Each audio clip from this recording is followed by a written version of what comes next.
Hello everyone, Rurikhan here coming at you with another first impressions video, and today we're going to be taking a look at PlayStation Vita pets for, obviously, the PlayStation Vita.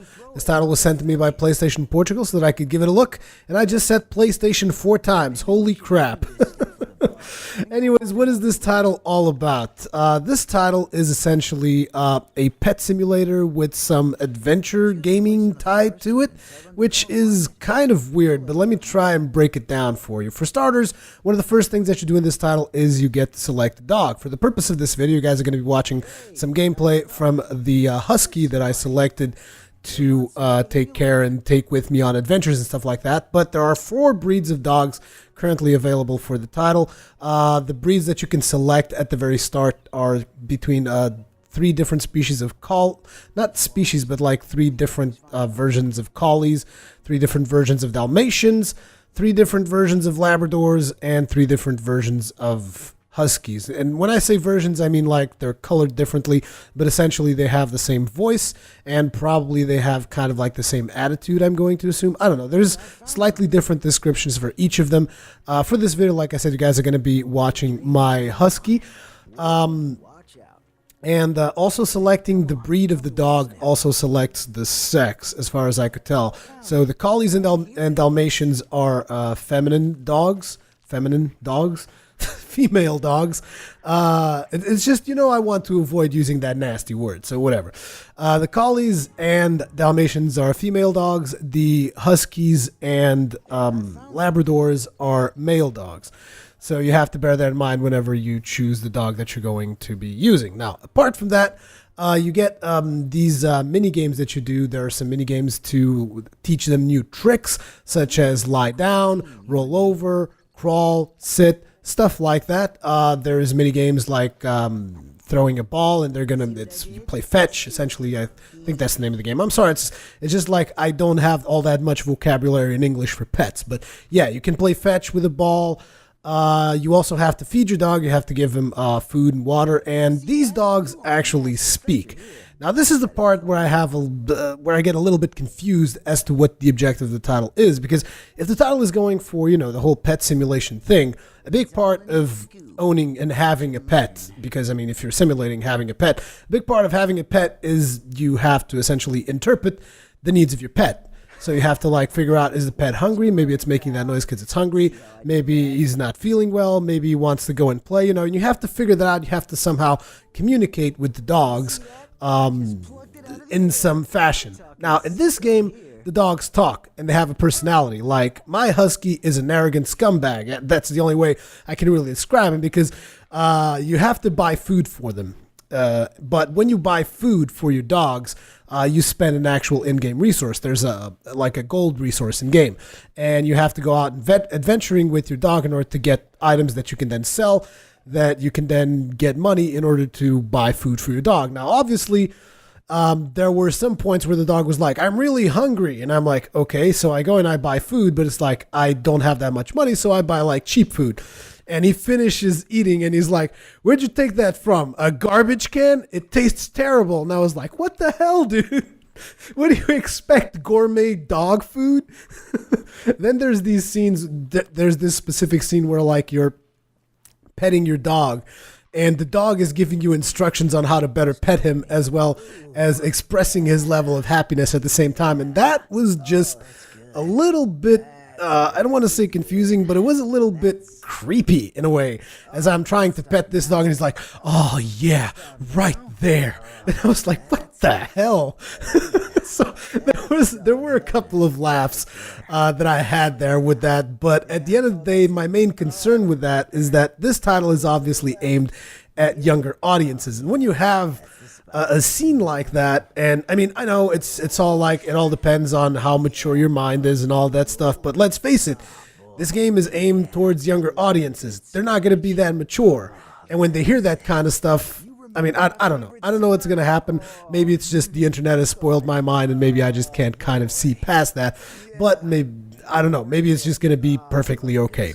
Anyways, there are several games that you can play with your dog, and playing those games will actually develop certain skills in your dog. Like, for instance, you have a mini game of tug, and that particular minigame develops the strength of your dog. And this is important because there's an adventuring aspect to the title where you have to take your dog out and explore this forest, which is, I think it's called Castlewood Forest or something.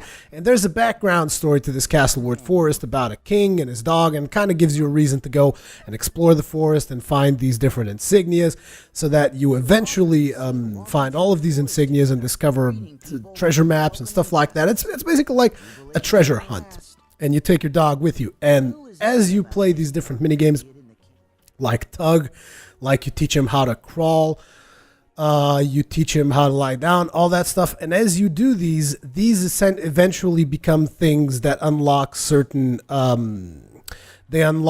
things in the island. Like, for instance, tug allows your dog to pull harder, and as he pulls harder, I think there's like 3 different levels to this, at least from the user interface.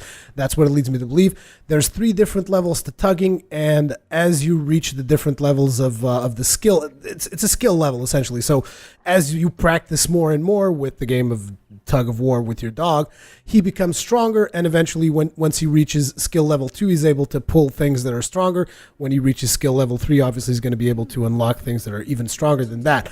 Then certain areas you will have to use the crawl trick so that your dog can go through that particular area. And, essentially using this balance between doing these mini games with your dog and then adventuring through the island whilst digging up treasures. There's also a sniffing game where you can have your dog sniff up treasures from the ground. Then you can sell those treasures so that you can make money, and you can buy food and water, or you can also buy accessories for your dog. Your dog is highly customizable. As you can probably see, my dog is wearing sunglasses most of the time because sunglasses are cool. You can also have stuff like hats, beanies, you can have vests, you can have full suits. Like I saw that there was some kind of a weird suit that made him look like a steed with a knight on top. It was interesting. There were a couple of interesting things that you can go ahead and buy. And as far as I can tell, it's only buy through in-game currency. I don't think there's an in-game shop type of deal. At least I hope there's not, because I don't know. I know that there is also a companion app that I haven't really tested out, probably available on iOS and Android. I've just read a little bit about it online. And playing through the app, you can also unlock additional accessories and stuff that you can put on your dog. Now, some of the complaints that I have in regards to this title is, in fact, like I told you guys at the very start, the fact that the dog speaks. I mean, sure, in certain occasions it's kind of cool because it's like it's interesting when he says, "Oh man, the food is garbage," so that's kind of neat. In other occasions, I don't know exactly what to think about it. But anyways, the dog speaks. The dog gives you very specific instructions. There's a couple of daily rewards that you can get, like for instance, rubbing the dog in certain places. You can then get additional, what do you call those? Buddy points, I think. And as you get those particular points, you can then use those to unlock things, or as you play through the game, those things get unlocked periodically as you advance further in the story and in the adventure and all that. Graphically, it is also a very, very good looking title. I mean, you guys can probably tell by the footage that is going on in the background, but it definitely looks really, really good. The fur effect on the dog itself looks very, very nice. The animations also look really, really good. Then the problem that I have with it is when you actually go outside. As a matter of fact, just overall controlling your character, so to speak. I mean, your character does not take center stage in any way in the game. The game is just supposed to be like, your character is supposed to be like a window to this world. The problem is controlling it is not necessarily that easy. For instance, when you are looking around, there's 2 ways to look around. You can use the touch interface to kind of drag and look around the house and look around at what the dog is doing and all that. And then you can use the left stick. However, you can't use the right stick, which to me doesn't really make that much sense, because usually in these types of games where you play in the first person, so to speak, you're kind of used to, well, the left stick is going to move my physical location in the world, right stick is going to move the camera. This game doesn't really do it like that, and it becomes really awkward once you actually go outside of your house and you go on adventuring into Castlewood Forest. That is when things get awkward, because essentially the entire thing is on rails. Now, you can like choose when you get to a fork, you kind of like turn in the direction that you want to turn. Also, you can move the camera around freely at any time, but at the end of the day, the exploration is made on rails. Like, you see your dog moving all over the place and exploring, and there's the sniffing mini games, like I said, and there's other mini games that you do while you're outside as well as when you're inside. But you yourself, you're on this set path, and it gets awkward to actually control it. There were multiple times where I thought, like, well, my character is stuck, and you have to like press forward multiple times until you can actually get it to move. So the controls in that regard of actually moving yourself through the world are not as responsive as I would personally like. But apart from that, like I said, this is a title that is aimed at a younger audience. So, I mean, is this title for me? Clearly not. Is this title for any of you guys? I don't know, but it might be a title for your children. So that's the reason why I made the video, just showing you guys some PlayStation Vita Pets gameplay.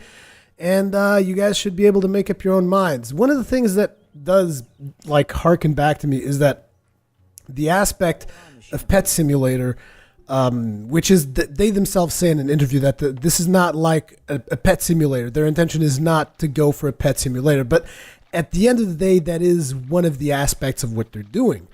But they're going for a game aspect, right? It's the mix of pet sim with adventure. The thing that I feel, though, is that they don't do 100% on one and they don't do 100% on the other, which leaves me, you know, a little bit just kind of hesitant to actually recommend it, because dogs don't talk.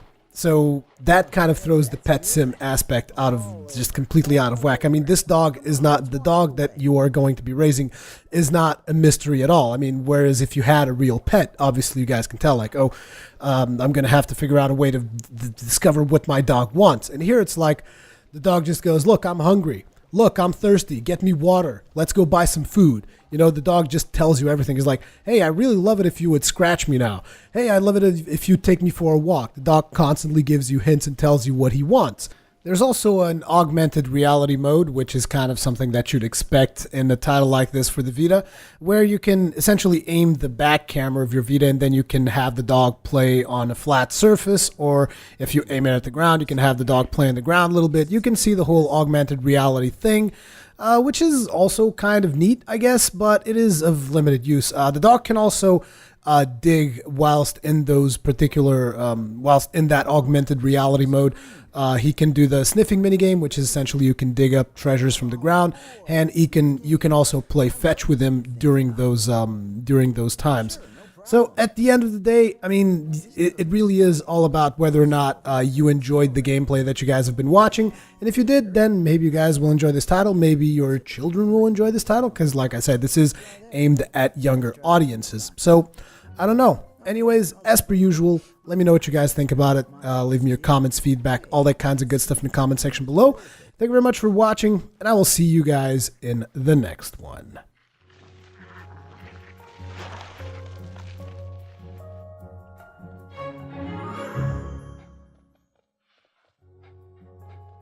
Look, glasses. Cool.